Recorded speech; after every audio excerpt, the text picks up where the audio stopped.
Кыргызстанда ыктыярчылык кызматы аркалагандар бүгүн эл аралык майрамын белгилешүүдө. Буга отурлай бүткүл дүйнөлүк ыктыярчылардын күнүнө карата Кызыл Жарым ай 25 клубу мектеп ыктыярчысы коомдук фондуна, Тынчтык корпусуна жана Корей кызматташтык агенттигинин өкүлчүлүктөрүндө бир катар иш-чаралар өткөрүлдү. Бишкек шаарындагы Асанбай соода борборунда жарманке, сүрөт тартуу жана фото сынактар жана башка оюн-зоок концерттер уюштурулду. Мунун алкагында Кыргызстандагы мыкты делген ыктыярчылар сыйланды. Азыркы убакытта биздин организацияда Корея эл аралык кызматташтык агенттигинде Кыргызстанда 12 волонтер иштеп жатат. Ыктыярчы деп айтабыз кыргыз тилинде. Буга чейин, ушул убакытка чейин 2014 жылдан баштап Кыргызстанга ушу биздин организация аркылуу, койка аркылуу 25 волонтер ыктыярчы келип иштеп кетишкен. Алардын көбү Бишкекте иштешет жана дагы райондордо барып иштегенге аракет кылышат. Ыктыярчылардын эл аралык күнү катары 1985 жылдан тарта Улуттар уюмунун башкы ассамблеясынын демилгеси менен белгиленип келет. Мындай миссияны аткаргандар бардык тармактарда бош убактыларын коомдук пайдасы үчүн өткөргөн адамдар. Ошондой эле ыктыярчылардын бүткүл дүйнөлүк декларациясында волонтерлор эч кандай сыйлык, акча күтпөстөн өз талантын, энергиясын тартуулоого укуктуу. Биз коомдук уюмун көбүнчө биз студенттер менен иштейбиз. Биз эмнеге мен ушуну кызыгам жана ушуга көп убактын бөлөм, анткени мен ойлойм бул жаштар аркылуу, студенттер аркылуу көп нерсени өзгөртсө болот ушул дүйнө жүзүндө, биздин шаарда, биздин Кыргызстанда. Биздин камкордук бул биз студенттерге жардам берип, окутуп, анан кийин аларга дагы жакшы таасир эткенге үйрөтөбүз. Ыктыярчылардын тоодо эмгектери туурасында дегеле мындай кызматта жүргөндөрдүн өздөрү менен баарлашкан турабыз. Эфирдин дагы бир коногу Best Moon коомдук уюмунун өкүлү Нурила Чекирова студияда отурат. Нурила айым, саламатсызбы? Кош келдиңиз. Адегенде майрамыңыз менен куттуктап кетели. Мына Кыргызстанда ыктыярчылардын майрамы 1996 жылдан бери белгиленип келери анык болду. Ал эми учурда өлкөдө ыктыярчылар канчалык деңгээлде активдүү болуп атат? Биз айта кетчүдөй, ыктыярчылар эки категорияга бөлүнөт. Мисалы үчүн биринчиси ушул ыктыярчылар фонддорду чыгаргандай фонддорго иштеп акы алышат. Экинчиси болсо ыктыярчылар жөн гана акы албастан өз эмгегин жумшап, убактын жумшап, ошо биздин кандай десем, жашообузду жакшыртабыз деп ошого аракет кылып иштешет. 96 жылдан бери абдан көп жумуш аткарылып келген. Бирок учурда айта кетсе 1-2-3 жылдын арасында гана ушу ичинде чоң-чоң мааракелер өткөрүлүп, ушул ыктыярчылар биригип чоң-чоң акцияларды өткөрүп, анан ушул ыктыярчылардын кыймылы аябай өсүп өркүндөгөнүнө бир 2-3-4 жылдай эле болуп калды. Буга чейин мисалы үчүн анчалык баарын бириктирип, чогултуп, кандайдыр бир премияларды өткөрүү деген идеялар анчалык колдонулган эмес да, колдоого алынган эмес. Ошол жакын эле арада башталды деп айта кетсем болот. Ошо бүгүн биз баарыбыз чогулуп өткөргөн, мисалы үчүн майрамда 12ден ашык организация гана биригип өткөрдүк. Бул ошо Красный полумесяц организациясы тарабынан эң биринчилер ошолор ыктыярчы болуп, демөөрчү болуп, ошондой эле Бириккен Улуттар уюмунун организациялары кошулуп, баардыгыбыз биригип, Кореядан келген дагы организациялар кошулуп, Данакер 25 клуб, 28 петель деген организациялар биригип ошо бүгүнкү мааракени өткөрдүк. Абдан чоң, жакшы маараке болду. Айта кетсе, ушул жылдын ичинде болгон ар кандай ошо ыктыярчыларды колдогон акциялардын бир кандай десем, финалдуу организация баягы майрамы болду деп айтсак болот. Нурила, мына 2015 жылдан бери 5 декабрда жыл сайын мыкты ыктыярчыларды сыйлоо аземи болуп келет. Мына аларды кандай критерийлер менен тандап аласыздар? Дегеле сынак кандай өтөт? Максаты кандай сынактын? Мисалы үчүн биз ошо жаштарды ушундай сынактарга кошуп, баягы алардын мотивациясын чоңойтолу, баягы биздин ошо жашообузду жакшырталы, биз менен кошо иштегиле, силер кам көрө турган адамдар дагы көп, ошолорго кошулгула, жардамыңарды бергиле деп үгүттөп турабыз ар дайым.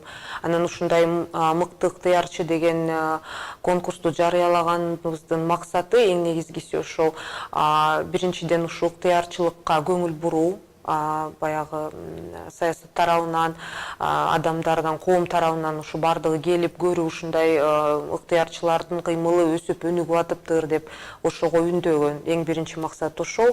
Экинчиси ушул алар бири-бири менен таанышып, мисалы үчүн ким билбесе, мен ушу ыктыярчымын, сен дагы кошулбайсыңбы деп биздин ошо биздин кыймылды баягы көбөйтүп, санын көбөйтүп, дагы көбүрөөк адамдарды кошуп, үлгү берип, ушул нерсеге үйрөтөлү деп биз ошондой номинацияларды баягы уюштурдук. Ал үчүн, мисалы үчүн, 1 жылдан ашык ыктыярчы болушу керек ал адам. Экинчиси, көптөгөн ушундай акцияларга катышышы керек. Ошондой эле жөн гана бир, мисалы үчүн, тарапты тандап албастан 2, 3, 4 сфераны камтыган ыктыярчы болсун деген максаттабыз да. Анткени ар кандай кырдаал болушу мүмкүн. Мисалы үчүн, биз ошо өткөн кышта баягы дача суу трагедиясындагы биз ыктыярчы болуп иштедик. Ошондо билинди да, мисалы үчүн, балдарга да кам көрүш керек болду, карыларга дагы, жабыркагандарга. Ошон үчүн биздин, мисалы үчүн, биз тарбиялаган ыктыярчы ар бир сферага даяр болгон адам болсун деген максатта ушундай премияны уюштурдук. Дүйнө жүзүндө 30 миллиондон ашык ыктыярчылар бар экени айтылат. Деги эле кайсы жарандар ыктыярчы боло алышат жана жаш курактары кандай болуш керек? Негизи ыктыярчылар кимдер? Эми биз мындай эч кандай чек койбойбуз. Баягы ыктыярчы болуп жакын адамыңа же тааныбаган деле адамыңа жардам берем деген адамдар даяр болсо, мисалы үчүн 15 жаштан 16 жаштагы мектептин бүтүрүүчүлөрү дагы боло алат. Бирок ошондой эле ыктыярчынын жумушу кез-кезде оор нерсе көтөрүп, же болбосо кандайдыр бир психологиялык бир стресске кабыла турган жумушта болушу мүмкүн. Ошон үчүн 60 жашка чейинки деп айтылат элем.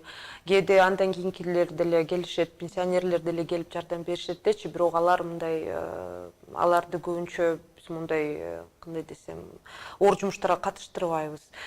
Биз ошол кандай десем 15тен бир 60 жашка чейинки курактагы адамдар деп эсептейбиз да, анткени оор нерсе жасаш керек болот кез-кезде.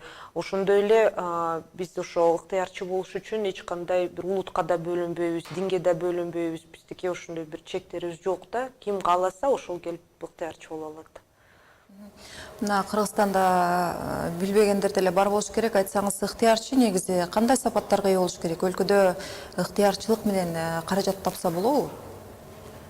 Негизи мен үстүдө айткандай эле, ушу чыныгы ыктыярчы деген адам бул ошол өзүм жашоомду, өзүмдүн өлкөмдөгү жашоону, келечекти өзгөртөм деген адам ыктыярчы боло алат. Терең ошого ишенип, өз өлкөсүн сүйүп, убактын бош убагын арнап, кез-кезде өзүнүн каражаттарын дагы, мисалы үчүн, жол кире болобу же мисалы үчүн гуманитардык жумуш болобу, үйдөн майда чүйдү алып келип, чогултуп, ошол нерселерди жасаган адамды ыктыярчы деп айта алабыз. Анткени булар эч нерсе, эч качан, эч кандай акы алышпайт.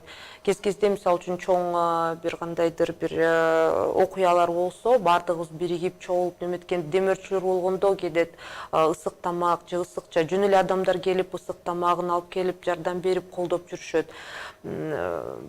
Ыктыярчылык менен негизи ошо менин оюмча, жеке менин оюмча, эч мындай акча каражат табуу сферасы эмес да. Анткени буга чын дилиң менен ошо өлкөңө күйгөн адамсың. Баягы сенден, мисалы үчүн, бир нерсеге жабыркаган адам болобу же болбосо инвалид адам болобу, ошо чын жүрөгүңөн жардам берип, өзүң мээримиңди төгүп, колдоп, жардам берип жүргөн ошол адамды ыктыярчы деп айта алат элем. Анткени бул нерсе, ушу жасаган жумушуна акы алган адам бул ыктыярчы эмес, бул кандайдыр десем, бизнес катары болуп калат да. Бүгүнкү иш-чарада башка өлкөдөн да ыктыярчы коомдор катышышты. Алардын Кыргызстанга тийгизген пайдасы кандай? Анан дагы борбордо эле эмес, башка өлкөнүн калган аймактарында ыктыярчылык кандай өнүккөн, канчалык өнүккөн? Азыр айта кетчү нерсе, көп организациялар ушу жаштар менен иштеп, ушу ыктыярчылыктын деңгээлин Кыргызстанда көтөрөбүз деген чоң идеяларды алып келишет. Ошон үчүн, мисалы үчүн бүгүнкү иш-чарада Кореядан келген Корпус Мира, анан кийин Бириккен Улуттар уюмунун волонтерлору, ыктыярчылары келип катышты.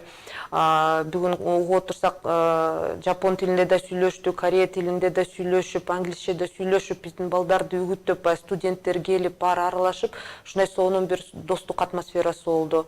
Мисалы үчүн региондор жөнүндө айта кетсек, ал жерде дагы организациялар аябай жакшы иштешет. Биз ушу өзүбүздүн Best Moon'у организациябыз менен ушул жазында бүт 6 регионубуздун баарын кыдырып, Clean Map акциясын өткөрүп, жаштарды, ошо ыктыярчыларды чогултуп, региондорду жыйнап келдик. Ошол жерден байкадык канчалык ушу организациялар ушу ыктыярчылык кыймылын колдоп иштетип жатканын Нарын университетинде барып көрүп келдик. Ошол жерде аябай көтөрүп ачып туруп, баарын бириктирип, ар кандай акцияларды өткөрүп, Таласта дагы абдан жакшы иш-чаралар өткөрүлүп атат ыктыярчылык боюнча. Негизи муну Бишкекте эми баягы көбүрөөк дечи, баягы кыла турган иши да көп. Анан кийин мисалы үчүн социалдык тармактарда мындай жакшыраак колдонулуп, көбүрөөк адамдар үгүттөлүп, чакырылып, анан кийин мисалы үчүн эми уюштуруу жактары шаарда көбүрөөк. Бирок ошо региондорду байкасак да аябай жакшы чоң иш-чаралар болот. Мисалы Enactus деген сонун кыймыл бар, Национальный университеттин алкагында өткөрүлөт. Студенттер болсо Ош Enactus бар, Каракол Enactus, Баткенде да бар экен. Ошолор чогулуп ар дайым ушу бир кандайдыр акцияларды өткөрүп, карыларга баягы карапайымдарга жардам берип, ушул кыймылды баягы көтөрүп жүрүшөт экен. Нурила, маегиңизге рахмат. Дагы бир жолу майрамыңыздар менен куттуктап кетейин. 11 каналынын түз берүүсүндө Best Moon'у коомдук уюмунун өкүлү Нурила Чикирова менен баарлаштык. Ишиңиздерге ийгилик.